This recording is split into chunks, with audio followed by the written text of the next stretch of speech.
तो चलिए आज विविध से मिसलेनियस से ख़त्म कर लेते हैं, कंप्लीट हो जाएगा हमारा इकोनॉमिक्स। इसके बाद जो हिस्ट्री स्टार्ट कर देंगे। तो चलिए बिना देरी की शुरुआत कर देते हैं। जब कुल उत्पादन स्थिर होता है तो सीमांत उत्पादन कितना होता है? शून्य होता है। दीपक पारेख समिति किस लिए गठित की गई थी? अवसंरचना के विकास और वित्तीय हेतु उपाय सुझाने के उद्देश्य के लिए। पूछे कि दीपक पारेख समिति किसके लिए गठित की गई थी? तो अवसंरचना के विकास और वित्तीय हेतु उपाय सुझाने के उद्देश्य के लिए। ISO 14001 एक अंतर्राष्ट्रीय प्रमाण पत्र है जो प्रदूषण नियंत्रण प्रणाली स्थापित करने वाली औद्योगिक इकाइयों को प्रदान किया जाता है। आगे देखेंगे हम लोग असंतुलित विकास की अवधारणा की वकालत किसने की थी? तो A.O. हर्षमैन ने की थी। आगे पूछे कि भारत के प्रतिस्पर्धा आयोग के अध्यक्ष कौन है? तो देवेंद्र कुमार सीकरी। पूछे कि भारत के प्रतिस्पर्धा आयोग के अध्यक्ष कौन है? तो देवेंद्र कुमार सीकरी। नेक्स्ट है हमारा एनर्जी स्टैटिक्स नामक रिपोर्ट कौन प्रकाशित करता है? केंद्रीय सांख्यिकी संगठन CSO करता है। गाडगिल मुखर्जी सूत्र के अंतर्गत अधिकतम भार किसे दिया गया है? तो जनसंख्या को दिया गया है। पूछे गाडगिल मुखर्जी सूत्र के अंतर्गत अधिकतम भार किसे दिया गया है? तो जनसंख्या को। नेक्स्ट पॉइंट है वैश्विक भुखमरी सूचकांक रिपोर्ट के मुख्य घटक क्या है? तो अल्प पोषण, शिशु वृद्धि रोधन और शिशु मृत्यु दर।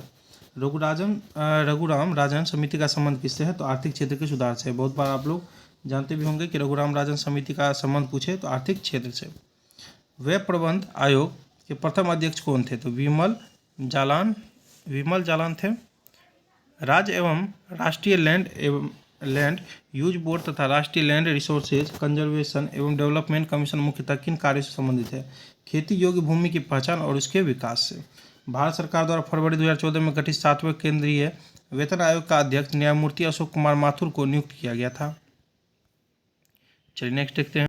नेक्स्ट पॉइंट है हमारा India's economics policy the Gandhian blueprint नामक पुस्तक की रचना चरण सिंह ने की थी। बहुत इंपॉर्टेंट है। India's economic policy the Gandhian blueprint नामक पुस्तक की रचना चरण सिंह ने की थी।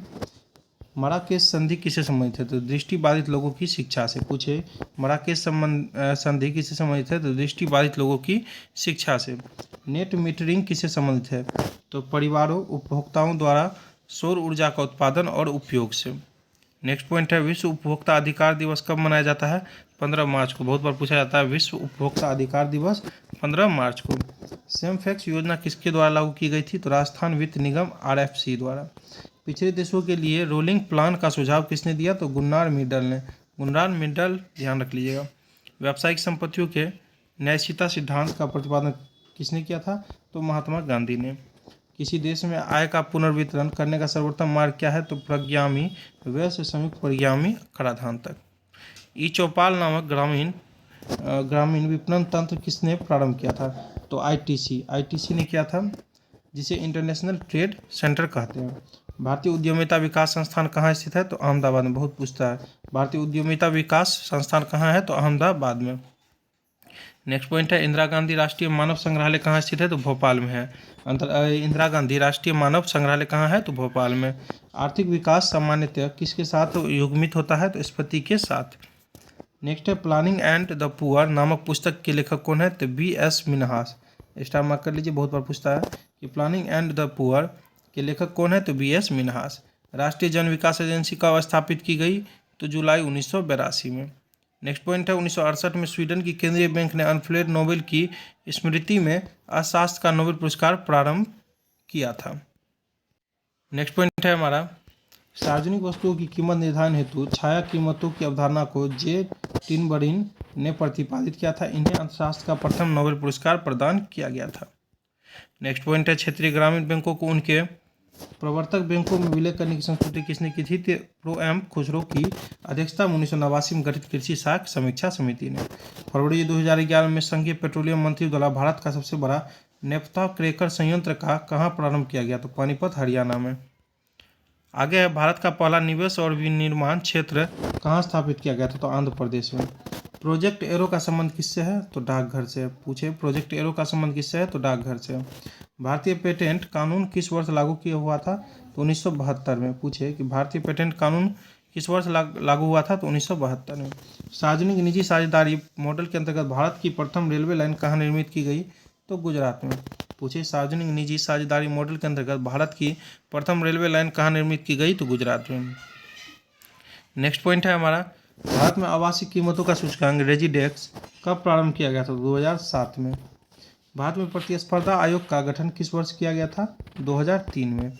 आगे पूछे औपनिवेशिक अर्थव्यवस्था से क्या तात्पर्य है, तो किसी देश की अर्थव्यवस्था का पूरे दूसरे देश द्वारा शासित होना। स्टमक कर लीजिए कि औपनिवेशिक अर्थव्यवस्था क्या तात्पर्य है, किसी देश की अर्थव्यवस्था का दूसरे देश द्वारा शासित होना, मतलब दूसरा देश उस पर शासन करे अर्थव्यवस्था पर।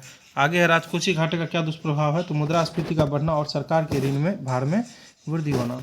अंग्रेजों ने भारत में किस प्रकार की आर्थिक व्यवस्था अपनाई, तो अर्ध सामंतवादी।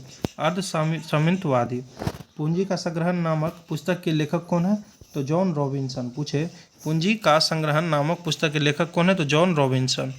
आगे हमारा राष्ट्रीय कृषि अर्थशास्त्र और नीति अनुसंधान केंद्र कहाँ स्थित है, नई दिल्ली में। राष्ट्रीय कृषि अर्थशास्त्र और नीति अनुसंधान केंद्र कहाँ है, तो नई दिल्ली में। नेक्स्ट पॉइंट है हमारा, fiscal responsibility and budget management act के अनुसार अर्थव्यवस्था की त्रैमासिक समीक्षा करने की बात किस समिति ने की थी, विजय केलकर समिति 3 ने मार्च 2004 में। भारतीय रिजर्व बैंक ने अर्थव्यवस्था को गति देने के उद्देश्य से पहली बार ऑपरेशन ट्विस्ट कब प्रारंभ किया था, 2019 में। और आरबीआई की स्थापना पूछी तो 1935 में, ये भी ध्यान रखिएगा।